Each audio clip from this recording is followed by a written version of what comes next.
ভারত এবং শেখ হাসিনাকে আজকে কড়া একটি সতর্ক বার্তা দিয়েছেন অন্তর্বর্তীকালীন সরকারের প্রধান ডক্টর মোহাম্মদ ইউনূস। এবং ওনার এই কড়া বার্তার মধ্যে পরিষ্কারভাবে যে মেসেজটি রয়েছে, যে বার্তাটি রয়েছে, তা ইতিমধ্যেই আপনারা অনেকেই পরিষ্কার যে এই বার্তায় আসলে তিনি ভারতকে সোজা সাপটা একটা মেসেজ বা বার্তা দিয়েছেন যে হাসিনাকে ফেরত না দিলে আগামীতে ভারতের সাথে বাংলাদেশের বন্ধুত্বপূর্ণ সম্পর্কের যে প্রত্যাশা, যে আশা ভারত করছে, এটি আসলে কতটুকু সম্ভব সেটি এই সিদ্ধান্তের উপরে ডিপেন্ড করছে।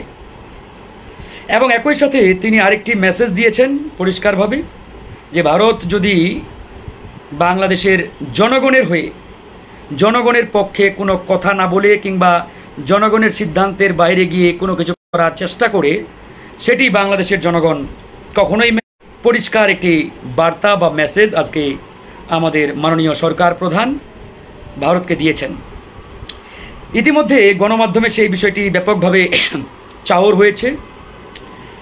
গণমাধ্যমগুলো সেভাবেই বলছে এবং তুলে ধরার চেষ্টা করছে যে ডক্টর মোহাম্মদ ইউনূসের সরকার ইন্ডিয়াকে পরিষ্কারভাবে শেখ হাসিনা এবং বাংলাদেশের অবস্থান, এই সিদ্ধান্ত কিংবা বাংলাদেশের মানুষের হয়ে, জনগণের পক্ষ হয়ে কথা বলে বা বলবে।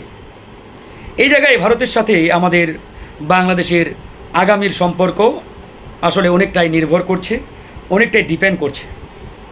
তবে আপনাদের আমি এতটুকু বলে রাখি, ডক্টর মোহাম্মদ ইউনূস এখন যে অবস্থায় বা যে স্পিরিটে, যে গতিতে আগাচ্ছে এবং তার যে বাংলাদেশ নিয়ে একটি চিন্তা, সেটি আমি মনে করি খুব শীঘ্রই আপনারা বুঝতে পারবেন এবং পরিষ্কার হয়ে যাবেন।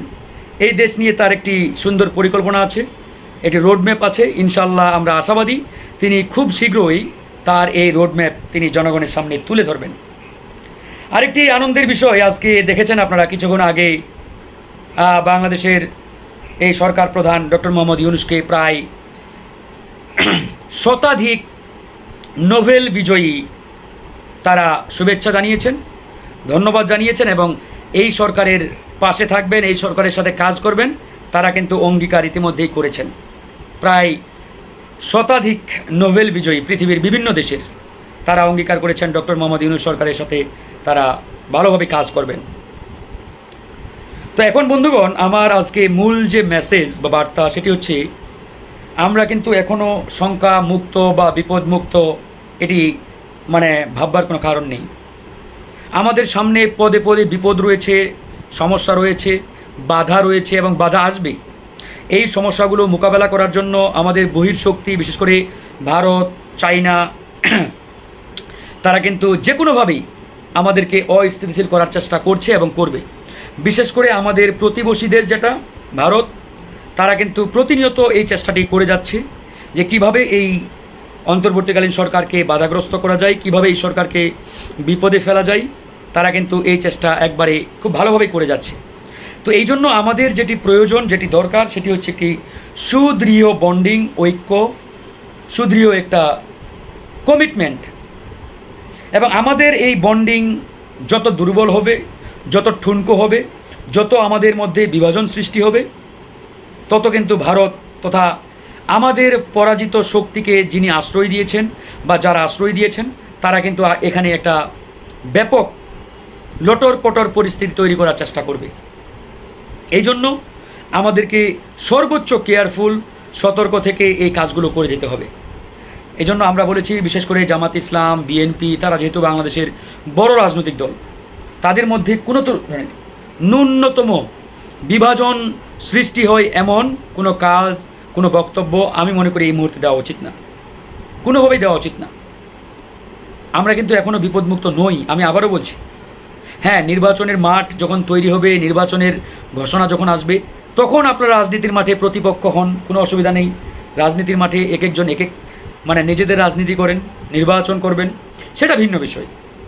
কিন্তু সেই পরিস্থিতি এখনও আসে নাই।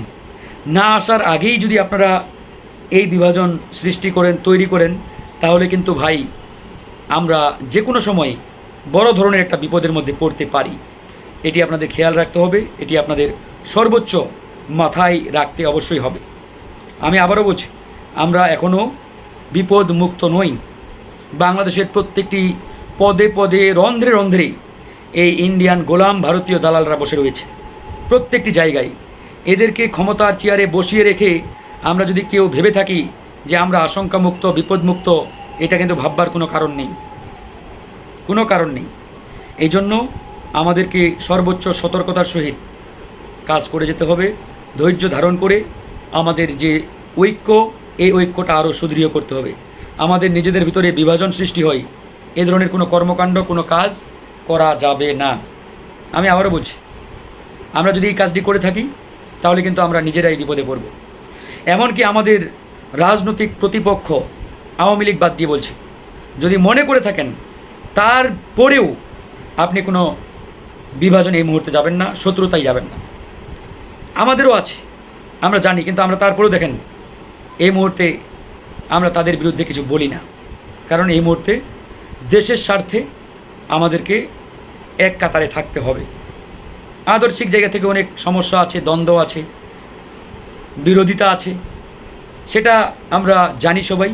তারপরেও দেশ ও জাতির স্বার্থে আমরা কিন্তু এখনও এক কাতারে বা এক লাইনে কথা বলছি এবং আছি। এই জিনিসটা আমাদের নিশ্চিত করতে হবে।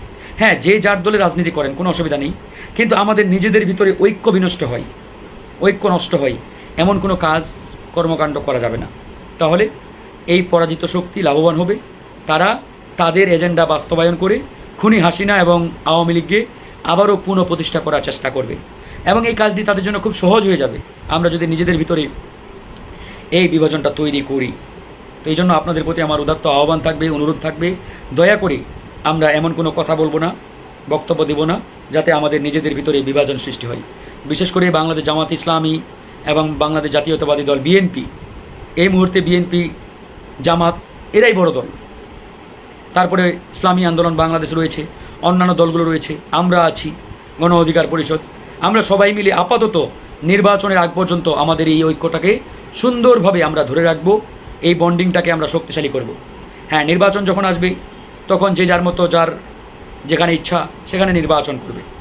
নির্বাচন আসার আগ পর্যন্ত আমরা যাতে আমাদের এই ঐক্য, এই বন্ডিং ধরে রাখি, এটি অবশ্যই আপনারা খেয়াল করবেন এবং নিশ্চিত করবেন ইনশাআল্লাহ।